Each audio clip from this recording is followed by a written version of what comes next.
আমাদের যে recently pharmacology পরীক্ষা হয়েছে, তো ওইটার মেইন প্রশ্নের উপর বেস করে কিছু বা ইম্পর্টেন্ট কোয়েশ্চেন লিখছি আর কি আমি।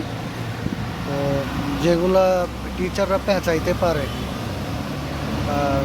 কোয়েশ্চেনগুলো বলি, আনসারগুলো পরে যদি লাগে তাহলে বলবো নি। কোয়েশ্চেনগুলো বলি। কোয়েশ্চেন হচ্ছে গ্রুপ এতে SAQ-1, এখানে সম্ভবত অ্যান্টিডায়োটিক্স সম্পর্কে কিছু জিজ্ঞাসা করছিল। ডিফাইন অ্যান্টিডায়োটিক্স, এরপর এগুলো স্পাইরোনোল্যাকটোন, ভিটা এরকম ছিল। তো এটা কোয়েশন আসতে পারে তোমার অ্যান্টিডায়োটিক্স কীভাবে কাজ করে, এটা জিজ্ঞাসা করতে পারে। এরপর হচ্ছে স্পাইরোনোল্যাকটোন কখন ব্যবহার করা যাবে না, মানে কখন ব্যবহার করা যাবে না স্পাইরোনোল্যাকটোন, এটাও জিজ্ঞাসা করতে পারে। এরপরে তোমার স্পাইরোনোল্যাকটোনের সাইড ইফেক্ট বা পার্শ্ব প্রতিক্রিয়া কী কী, এটাও জিজ্ঞাসা করতে পারে। এরপর হচ্ছে গিয়ে স্পাইরোনোল্যাকটোন কী ধরনের ওষুধ, এটাও জিজ্ঞাসা করতে পারে। তাহলে এটা শেষ। এবার SAQ-2-তে আসি। টুতে হচ্ছে কোলিনার্জিক ড্রাগ, এটা সম্পর্কে আসছিল আর কি। তো এখানে জিজ্ঞাসা করতে পারে কোলিনার্জিক ড্রাগের উদাহরণ দাও বা এক্সাম্পল দাও। এরপর হচ্ছে জিজ্ঞাসা করতে পারে কোলিনার্জিক ড্রাগ কিসের চিকিৎসায় ব্যবহার করা হয়, এটাও বলতে পারে। এরপর হচ্ছে কোলিনার্জিক ড্রাগের সাইড ইফেক্ট বা পার্শ্ব প্রতিক্রিয়া কী কী হতে পারে, এটাও জিজ্ঞাসা করতে পারে। এরপরে এটা এখানে আর একটা কোয়েশ্চেন জিজ্ঞাসা করতে পারে, সেটা হলো কোলিনার্জিক এবং অ্যান্টিকোলিনার্জিকের মধ্যে ডিফারেন্স বা পার্থক্য, এটা জিজ্ঞাসা করতে পারে। এরপর 3 নম্বর SAQ হচ্ছে ড্রাগ ইন্টারাকশন সম্পর্কে আসছিল। তো এখানে হচ্ছে ড্রাগ ইন্টারাকশনের উদাহরণ দাও, এটা জিজ্ঞাসা করতে পারে। এরপর হচ্ছে থেরাপিউটিক ইন্ডেক্স মানে কি, এটাও জিজ্ঞাসা করতে পারে। এরপর হচ্ছে কোনো ওষুধের থেরাপিউটিক্স ইন্ডেক্স কম হলে সেটা দ্বারা কি বোঝায়, এটাও আসতে পারে। এরপর হচ্ছে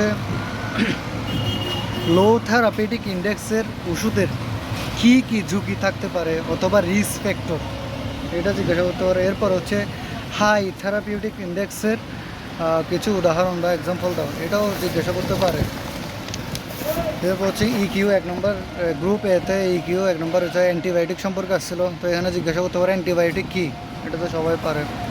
হচ্ছে অ্যান্টিবায়োটিকগুলো কীভাবে শ্রেণীবদ্ধ করা হয়, এটাও জিজ্ঞাসা করতে পারে। তারপর হচ্ছে পেনিসিলিন কোন শ্রেণীর অ্যান্টিবায়োটিক, এরকম জিজ্ঞাসা করতে পারে। তারপর হচ্ছে প্রোটিন সিনথেসিস ইনহিবিটরস অ্যান্টিবায়োটিকের উদাহরণ দাও, এটাও জিজ্ঞাসা করতে পারে। তারপর হচ্ছে এখানে আরেকটা কোয়েশন জিজ্ঞাসা করতে পারে, সেটা হলো অ্যান্টিবায়োটিক রেসিস্ট্যান্স কেন হয়, এটা জিজ্ঞাসা করতে পারে। তারপর হচ্ছে লাস্ট ইকিউ 2 নাম্বারটা, এখান থেকে কী কী কোয়েশন আসতে পারে সেটা লিখছি।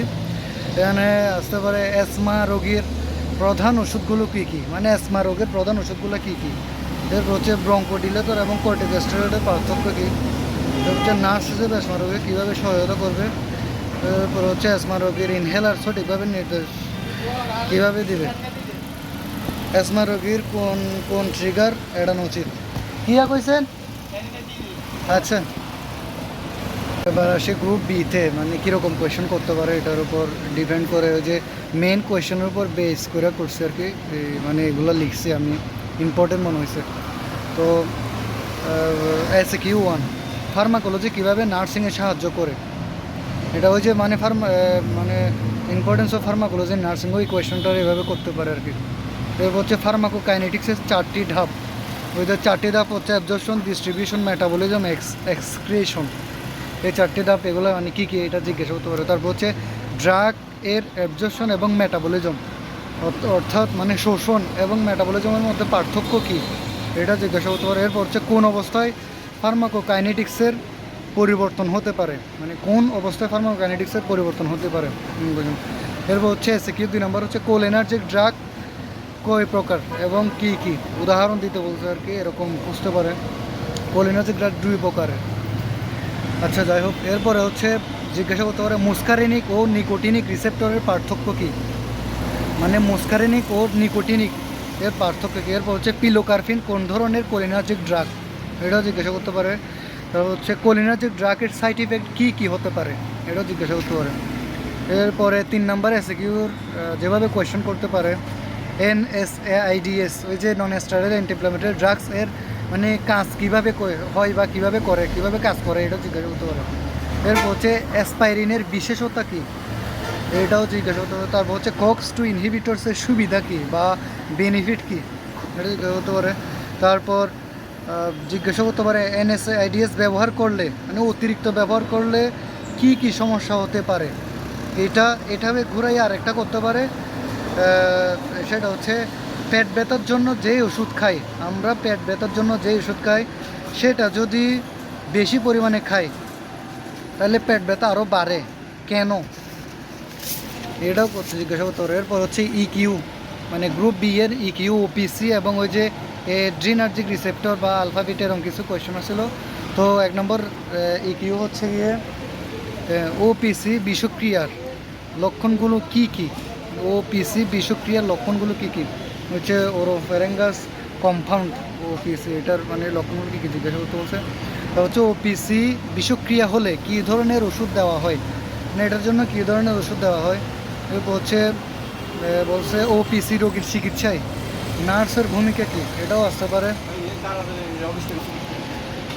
এরপরে হচ্ছে OPC বিষক্রিয়ার ফলে কোন সিস্টেমে বেশি সমস্যা হয়, OPC বিষক্রিয়ার ফলে কোন সিস্টেমে বেশি সমস্যা হয়, এগুলো কোয়েশনগুলো করতে পারে। এরপর হচ্ছে 2 নম্বর ইকিউ, এটাতে করতে পারে আলফা ও বিটা এড্রিনার্জিক রিসেপ্টরগুলোর কাজ কী, মানে আলফা ও বিটার এড্রিনার্জিক রিসেপ্টরগুলোর কাজ কী। এরপর হচ্ছে β1 রিসেপ্টর কোথায় থাকে, β1 রিসেপ্টর এটা কোথায় থাকে। এরপর হচ্ছে ডায়াবেটিক্স রোগীকে নার্স কীভাবে পর্যবেক্ষণ করবে বা ম্যানেজ করবে এরকম।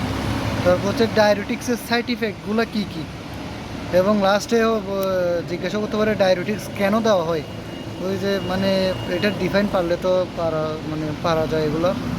আমার আসলে ভিডিওতে মানে ব্যাকগ্রাউন্ড সাউন্ড অতিরিক্ত আসতেছে, যার কারণ ফার্মেসিতে অতিরিক্ত রেগুলার গাড়ি আসা যাওয়া করতেছে, যার মানে ফার্মেসিতেই বসে মানে ভিডিওটা করতেছিলাম। এই কোয়েশনগুলো পড়লে আশা করি বেসিক এখানের বাইরে আশা করি করবে না, এগুলোই কোয়েশন। তো এগুলোর যদি উত্তর লাগে তাহলে আমার ইউটিউব চ্যানেল সাবস্ক্রাইব করবা, যদি ইউটিউব চ্যানেল এখনও খুলি নাই, খুলবো আরও কয়েক বছর পরে।